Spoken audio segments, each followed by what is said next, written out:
ఓం శ్రీ అరుణాచలేశ్వరాయ నమః. గ్రంథం పేరు కపాల మోక్షం, ఒక ఆత్మయోగి ఆత్మకథ. గ్రంథ రచయిత పరమహంస. అధ్యాయం 62వ భాగం. శ్రీచక్ర శ్రీ కాలచక్రాల గురించి. ఆ తర్వాత అసలు శ్రీచక్రం గురించి తెలుసుకోవాలని పుస్తకాలు చదవడం ప్రారంభించాను. చాలామంది శ్రీచక్రం అనేది శివుడు శివాని సంయోగ సృష్టి చక్రం అని, కొంతమంది గ్రహమండలాలు వివరించే చక్రం అని, మరికొంతమంది ఇది సహస్రార చక్రం అని, మరికొంతమంది శివుడు అమ్మవారి సంయోగ విధానం అని, ఇలా వాళ్ళ అభిప్రాయాలు చెప్పడం జరిగింది. ఉన్నది ఒకటే, అనిపించే భావం బట్టి దాని ఆలోచనలు కలుగుతాయి అని నాకు అర్థమైంది. కాలచక్రమే కొందరికి శ్రీచక్రం, మరికొంతమందికి కాలయంత్రం, మరికొంతమందికి సంయోగ యంత్రం, మరికొంతమందికి సహస్రార చక్రం, విశ్వసృష్టి చక్రం. ఎవరి భావాలకు తగ్గట్టుగా వారికి ఇది కనపడి ఉండాలి. ఎందుకంటే యద్భావం తద్భవతి.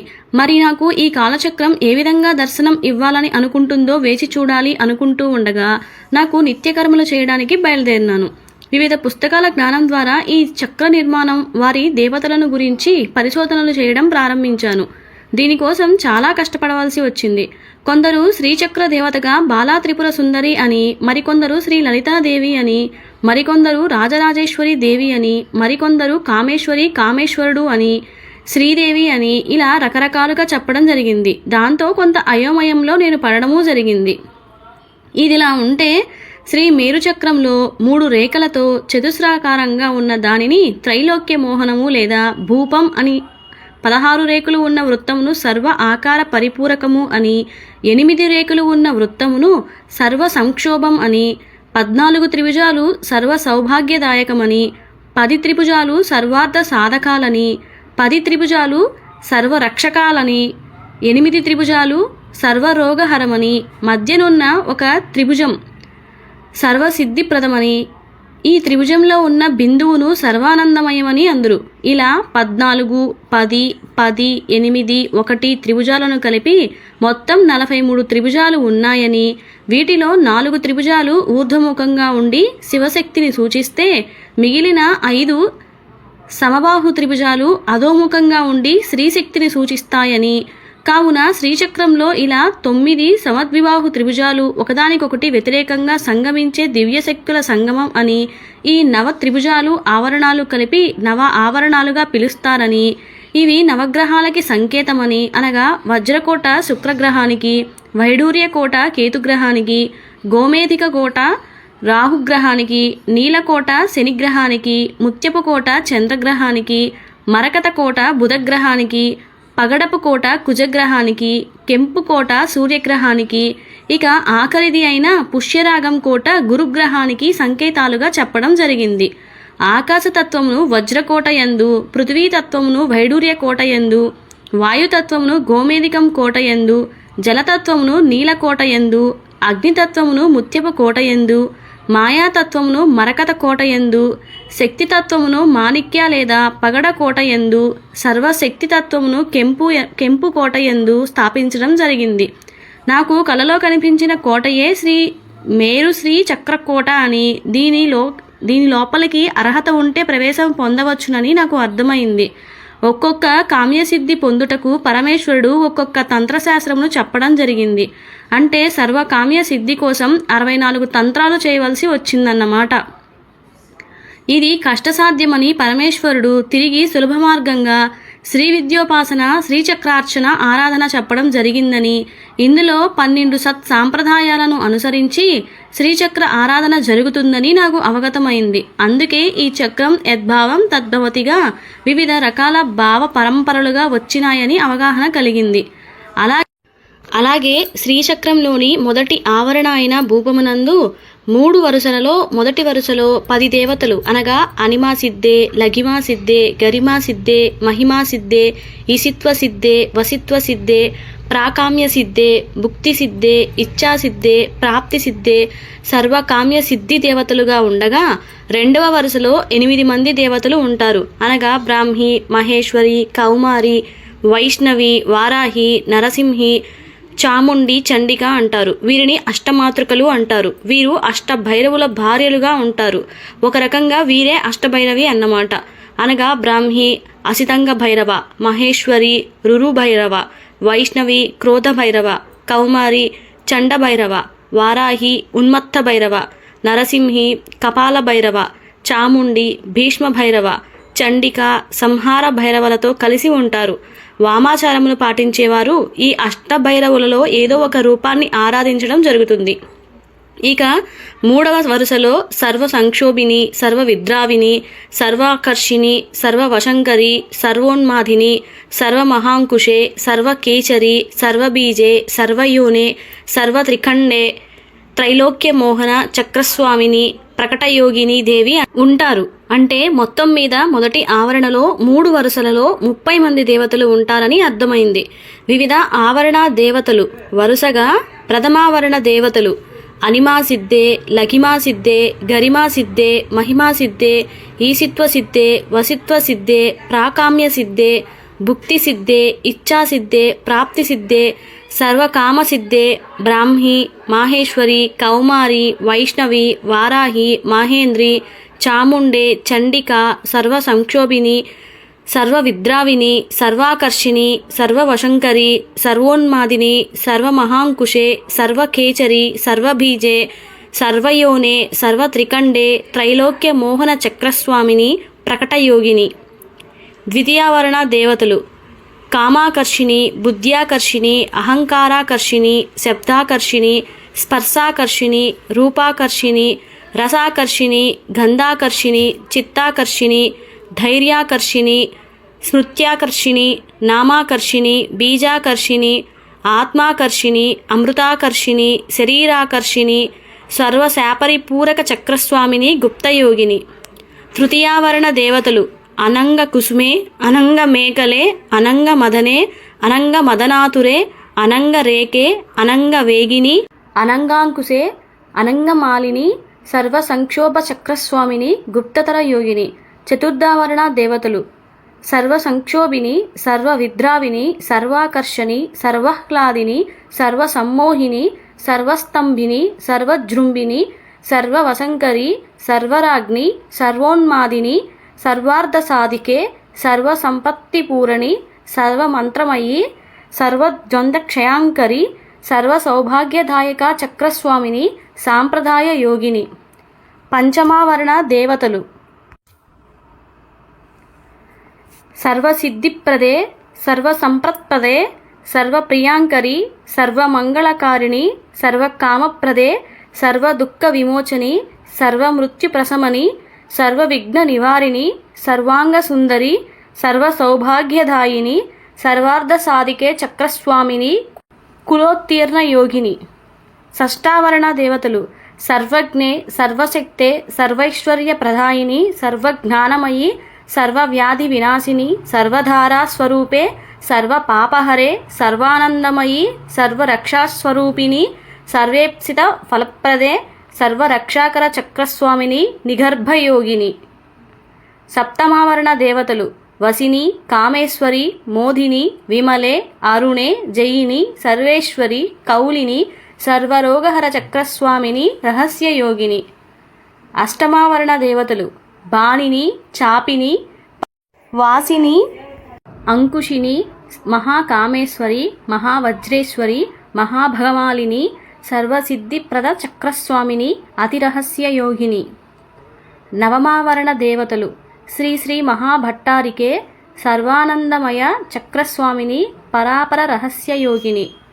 నవచక్రేశ్వరి దేవతలు త్రిపురే, త్రిపురేసి, త్రిపుర సుందరి, త్రిపురవాసిని, త్రిపురాశ్రీ, త్రిపురమాలిని, త్రిపుర సిద్ధే, త్రిపురాంబ, మహాత్రిపుర సుందరి. శ్రీదేవి విశేషనామములు మహామహేశ్వరి, మహామహారాజ్ఞి, మహామహాశక్తే, మహామహాగుప్తే, మహామహాజ్ఞప్తే, మహామహానందే, మహామహాస్కందే, మహామహాశయే, మహామహాశ్రీ చక్రనగర సామ్రాజ్ఞి. నమస్తే నమస్తే నమస్తే నమః.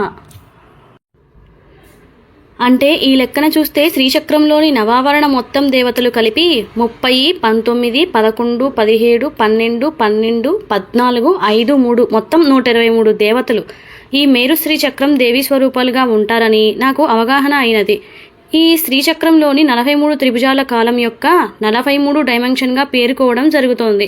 ప్రస్తుతానికి మానవుడి మేధాశక్తి కాలం యొక్క 14 డైమెన్షన్ వరకు మాత్రమే కనుక్కోగలిగింది. ఇంకా తెలుసుకోవాల్సిన 29 డైమెన్షన్లు ఉన్నాయన్నమాట. పూర్విక భారతీయ మహర్షుల మేధాశక్తితో మొత్తం ఈ కాలం యొక్క 43 డైమెన్షన్ చేరుకోవడం జరిగి ఉండాలి. ఈ కాలం డైమెన్షన్స్ ఉన్న ఈ మేరు శ్రీచక్ర కోటలోనికి యోగ్యత సంపాదించుకొని ప్రవేశించి ఉండాలి. ఈ కోట అసలు ఉందా, ఎక్కడ ఉంది, ఎలా ఉంటుంది అనే ప్రశ్నలకు సమాధానములు హయగ్రీవ ఉపదేశం అయిన శ్రీ లలితా సహస్రనామాలు సమాధానం ఇచ్చినాయి. అమృత సముద్రం మధ్యలో మణిద్వీపం ఉందని, దీనిలో కల్పోకోద్యానం ఉన్నదని, దీని లోపల నిపోవనం ఉన్నదని, దీని మధ్యలో చింతామణి గృహం ఉన్నదని, ఈ గృహం లోపల 4 కోళ్లు ఉన్న మంచం ఉన్నదని, బ్రహ్మ, విష్ణువు, రుద్రుడు, ఈశ్వరుడు ఈ మంచం 4 కోళ్లుగా ఉన్నారని, పంచబ్రహ్మ స్థితిలో సదాశివుడు పడుకొని ఉండగా శ్రీ రాజరాజేశ్వరీ దేవి ఈయన మీద కూర్చుని ఉన్న స్వరూపం దర్శనం కలుగుతుందని చెప్పడం జరిగిందని నాకు అవగతమైంది. పైగా కాలస్వరూపిణి అయిన కామేశ్వరి ఈ శ్రీచక్రానికి అధిదైవంగా ఉంటుందని లలితానామాలలో చెప్పకనే చెప్పినారు. అంటే ఈ లెక్కన చూస్తే శ్రీచక్రం అనేది కాలచక్రం అని ఖచ్చితంగా తెలుస్తుంది. అలాగే వామాచారం పరంగా చూస్తే బుద్ధుడు ప్రతిపాదించిన కాలయంత్రం కూడా శ్రీచక్రపురమనే అనగా కాలచక్రమునే చూపిస్తోందని చెప్పకనే అర్థమైంది. పూర్వీకులు చెప్పిన అమృత సముద్రం అంటే ఈ కాలంలో మానస సరోవరం అయి ఉండాలని, మణిద్వీపం అంటే అష్టదళ పద్మ హిమాలయ పర్వత పంక్తి అయి ఉండాలని నాకు స్ఫురణకు వచ్చింది. అలాగే కల్పకోద్యానం అంటే శంబలా గ్రామ పరిసరాలు అయి ఉండాలని, ఈ రహస్య గ్రామ పరిసరాలలో ఎవరైతే యోగ్యత కలిగి ఉన్నారో వారికి మాత్రమే సుగంధ పరిమళాలు సువాసనలు వస్తాయని, ఎవరైతే అర్హత లేకుండా ప్రవేశించడానికి ప్రయత్నం చేస్తారో వారికి కాలకూట ప్రభావం ఉన్న వాసనలు వస్తాయని, వీటిని పీల్చిన వారికి మతిభ్రమణం చెందటం లేదా పిచ్చివాళ్ళు కావడం కానీ జరుగుతుందని నేను వివిధ పుస్తకాల జ్ఞానం ద్వారా తెలుసుకోవడం జరిగింది. అంటే శ్రీచక్రం అనేది దేవతలకు ఆవాసమైన శంబలా గ్రామమును చూపించే మార్గ విధానం అని తెలుస్తోంది. పైగా హిమాలయ పరిసరాలలో అంతర్భాగంలో రహస్యంగా ఏకంగా స్వయంభూ స్ఫటిక శ్రీచక్రం ఉన్నదని, దీని లోపలికి యోగ్యత ఉన్న లామాలు ప్రవేశించి భవిష్యత్ సంఘటనలు తెలుసుకొని బయటకు వస్తారు అని ఒక రహస్య గ్రంథం ద్వారా నేను తెలుసుకోవడం జరిగింది.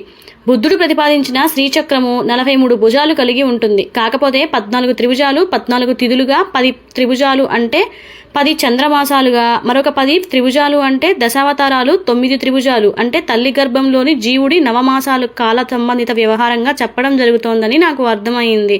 8 దళాలు అంటే జీవుడికి శరీరంలో పంచభూతాలు, మనస్సు, బుద్ధి, అహంకారం అని, అలాగే 16 దళాలు అంటే చంద్రుడి యొక్క 16 కళలని చెప్పగానే చెబుతున్నారు.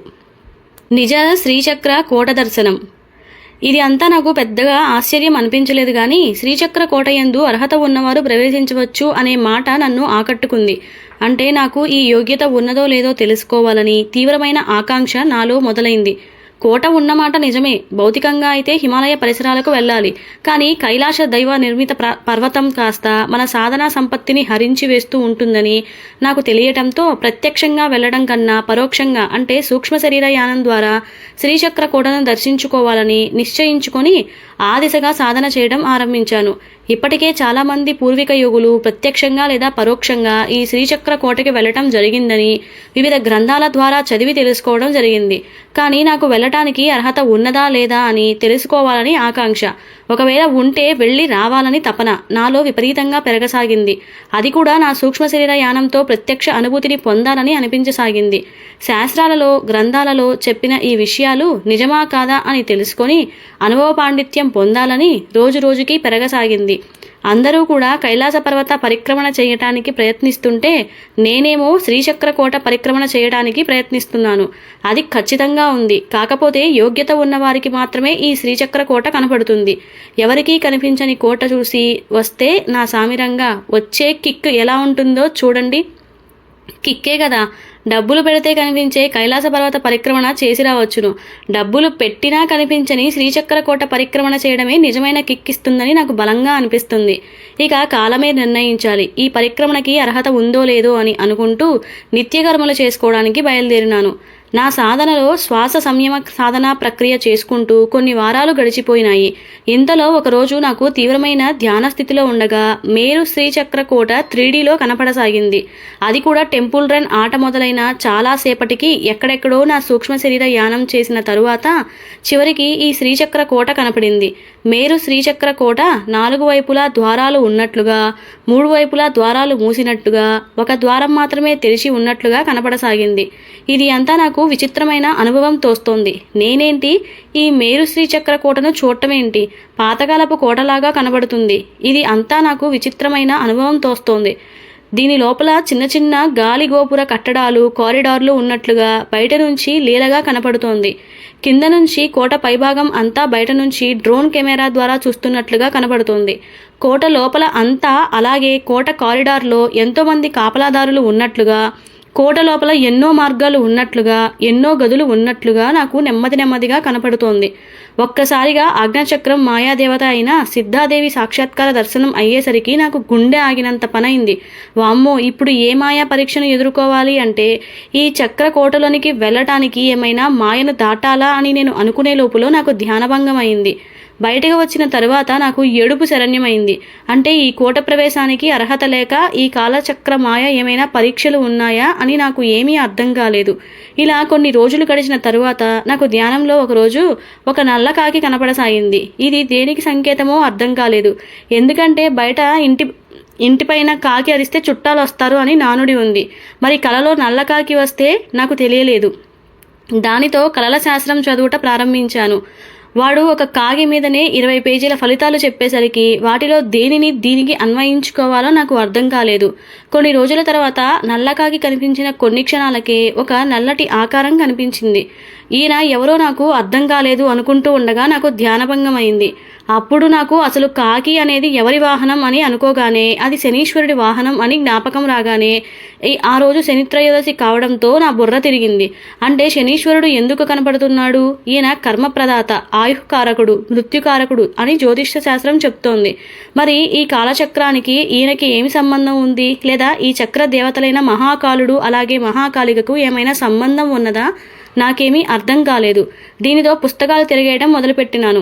చివరికి ఎన్నో గ్రంథాలు తిరగవేయగా ఆఖరున మార్తాండ భైరవ తంత్రం అనే గ్రంథంలో మహాకాలుడు అంటే నలుపు రంగులో ఉండే గొప్పవాడని, ఈయన కాలానికి ప్రభువు అని, 4 చేతులు 3 నేత్రాలు ఉంటాయని, 3వ నేత్రమే కాలనేత్రమని, కోటి కాలాగ్నుల తేజస్సు కలిగి ఉంటాడని, ఈయన ఎప్పుడూ 8 శ్మశానముల మధ్యలో 5 మృతదేహాల మీద 8 కపాలాలున్న మాల ధరించి చేతులలో శూలం, ఢమరుకం, ఖడ్గం, కర్పను కలిగి ఉంటాడని, శరీరం నిండా చితాభస్మంతో ఉంటాడని, ఎల్లప్పుడూ ఈయన తన సఖి అయిన మహాకాళికతో శృంగారం జరుపుతూ ఉంటాడని, ఈ సమయాలలో రాబందులు, నక్కలు, తోడేళ్లు భయంకరంగా పెద్దగా అరుస్తాయని, ఈయన శరీరం ఇంద్రనీల శరీర ఛాయ కలిగి ఉండటం వలన ఈయనకు శనీశ్వరుడుగా అనగా శనిదేవుడికి ప్రతీకగా ఉంటాడని, ఈయన మేరుపర్వతం యొక్క శిఖరం మీద కూర్చొని ఉంటాడు అని, ఈయనను పూజించిన వారికి శత్రుభయం, మృత్యుభయం, అకాల మృత్యు భయాలు తొలగిస్తాడని శాస్త్రం చెప్పడం జరిగింది. అంటే దీనిని బట్టి చూస్తే మహాకాలుడు ఏకంగా శనీశ్వరుడు అన్నమాట. అంటే ఇప్పుడు నాకు మహాకాలుడు మాయ మొదలైందా? చచ్చింది గొర్రె. శ్రీచక్ర కోట ప్రవేశంలోనే విఘ్నం కలిగిందా? వామ్మో వాయ్యో, ఏం చేయాలి అనుకుంటూ మాయకి చస్తే ఈ కాలుడి నోటికి ఆహారం అవుతాను, లేదంటే ఈయనకి ఆధీనం అవుతాను. ఏం జరుగుతుందో కాలమే నిర్ణయించాలి అనుకుంటూ ఈ గ్రంథం చదవటం ఆపివేసి నిత్యకర్మలు చేసుకోవడానికి బయలుదేరినాను. కొన్ని రోజులకి మహా ఉజ్జయిని ఓంకార క్షేత్రం దర్శనాలకి రమ్మని అవకాశాలు వచ్చినాయి. నేను వెళ్ళలేదు. మా శ్రీమతి దీక్షాదేవి వెళ్ళింది. ఈ అవకాశం వచ్చేసరికి అంటే మహాకాలుడు నిజంగానే శనీశ్వరుడికి సంకేతమని అర్థమైంది. ఆయన నన్ను తినటానికి, నా సాధనా శక్తిని తనలో ఇముడ్చుకోవటానికి నన్ను రమ్మంటున్నాడు అని నాకు అర్థమై అవకాశం వచ్చినా వెళ్ళలేదు. మా ఆవిడకి చెప్పినా వినకుండా దేనికైనా ప్రాప్తం ఉండాలి, ఆయనకు చేసే చితాభస్వం అభిషేకం కళ్ళారా చూడటమే అదృష్టమని, ఈయనకు చేసే ముఖలింగ అలంకారం, సంధ్యాహారతి చూస్తే సాక్షాత్తు మహాకాలుడు ఉన్నాడా అనిపించకపోదు అని అంటూ తన ఆనంద స్థితిలో చెప్పుకుంటూ పోతోంది. మీరు వచ్చినా రాకపోయినా నేను మాత్రం ఈ అవకాశం వదులుకోను, నేను ఖచ్చితంగా వెళ్ళి తీరుతాను అని మంకుపట్టు పట్టింది. అప్పటికే ఈమె తన ఆజ్ఞాచక్రం మాయ అయిన శివుణ్ణి తన భర్తగా ఊహించుకొని విపరీత ధోరణి స్థితిలో ఉండటం వలన నేను ఏమి చెప్పినా ఈమెకి ఎక్కడం లేదు. చచ్చేవాడికి ఎవరు ఆపగలరు? మాయలో పడేవాడిని ఎవరు రక్షించగలరు? అదృష్టవంతుణ్ణి ఎవరూ నాశనం చేయలేరు. అలాగే దురదృష్టవంతుణ్ణి ఎవరూ కూడా బాగుపరచలేరు కదా. అంతే అనుకుని నేను చెప్పవలసింది చెప్పాను. తర్వాత నీ ఇష్టం అని ఊరుకున్నాను. మాయ బలీయమైనది కదా. ఆమె నేను వద్దు అన్నా కూడా మహా ఉజ్జయిని వెళ్ళింది. ఇదే ఆమె సాధనను ఈ జన్మకి పరిసమాప్తి చేసుకోవడానికి ప్రథమ అడుగు పడినట్లు అయ్యింది. తలరాతను ఎవరూ తప్పించలేరు కదా. మహాకాలుడి నోటికి ఆహారం కావాలని ఉంటే దానిని ఎవరు మాత్రం తప్పించగలరు? అలా వెళ్ళిన మా శ్రీమతి రాబో జన్మల్లో రాజస్థాన్లో పుట్టడానికి కావలసిన గ్రహగతుల స్థూల శరీర నిర్మాణం చేసుకుని వచ్చింది. తల్లి మాయను దాటకపోవటం వలన ఈ చక్రమాయ దాటలేకపోయింది. ఆ తర్వాత కొన్ని నెలలకి కైలాస పర్వతానికి చేరుకొని ఈ జన్మ సాధన శక్తి అంతా ఆయనకు సమర్పించి ఇష్టకోరికగా శివ సాధనను ఎంచుకొని కారణ శరీరానికి కావలసిన ఏర్పాట్లు చేసుకుని వచ్చింది. అలాగే ఈ జన్మ యొక్క అంతిమ కోరిక కోసం కాశీక్షేత్రంలో ఉండాలని మేము అనుకుంటున్నాము.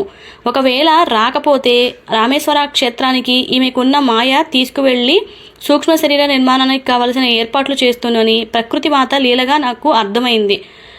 నాకు వచ్చిన ఈ మహా ఉజ్జయిని క్షేత్ర దర్శనానికి వెళ్ళకపోవడంతో నాకు షిరిడి దగ్గర ఉన్న శని సింగనాపూర్ నుండి శని వస్తువులు అయిన గుర్రపు నాడ, ఒక నల్లగుడ్డు బొమ్మ, ఇంకా ఏవేవో వస్తువులు రావడం జరిగింది. దానితో నేను ఈ క్షేత్రానికి వెళ్ళి శనిదేవుడికి నువ్వులతో నూనెతో అభిషేకం చేసి, దేవా నువ్వే మహాకాలుడు అంశరూపం అని నాకు తెలిసింది కాబట్టి ఈ యోగమాయను నన్ను దాటించే శక్తి నీవే నాకు ప్రసాదించు అని వేడుకొని ఇంటికి వచ్చిన కొన్ని వారాలకే నాకు కలలో ఒక అంగుళ పరిమాణంలో ఉన్న నల్లని రంగు ఉన్న ఇంద్రనీల శిల ఒకటి నాకు మనోనేత్రం ముందు కనపడసాగింది. విచిత్రం ఏమిటంటే దీనికి ఒకవైపు శని సింగాపూరు శనీశ్వరుడు మూర్తి ఆకారం, అలాగే మరొక వైపు నిలుచొని ఉన్న ఒక నల్లని కాకి రూపం ఉన్నట్లుగా కనిపించసాగింది.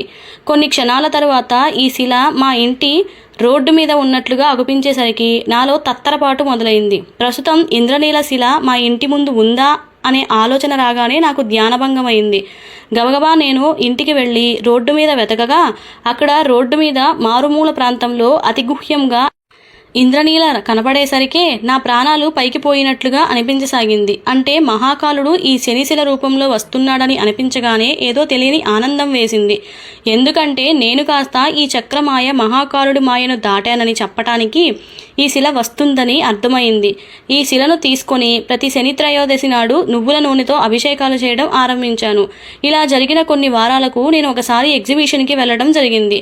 అందులో నాకు కావలసిన వస్తువులు తీసుకొని ఇంటికి వస్తే నేను తీసుకున్న వస్తువుకి బదులుగా 2 నల్ల శాలిగ్రామాలు వచ్చినాయి. అంటే ఇవి మహాకాలుడు మహాకాళిక సంకేతాలని నాకు అర్థమయ్యేసరికి నేను ఈ ఇద్దరి నుండి తప్పించుకున్నానని తెలియగానే ఎగిరి గంతులు వేశాను. ఈ చక్రదేవతలను దాటుకోవడం అంటే అంత తేలికైన విషయం కాదు. వీరిద్దరిని 100 కోట్ల సంవత్సరాలు ఆరాధన చేస్తే ప్రస్తుతం నాకు వచ్చిన ఫలితం అని నాకు అర్థమయ్యింది.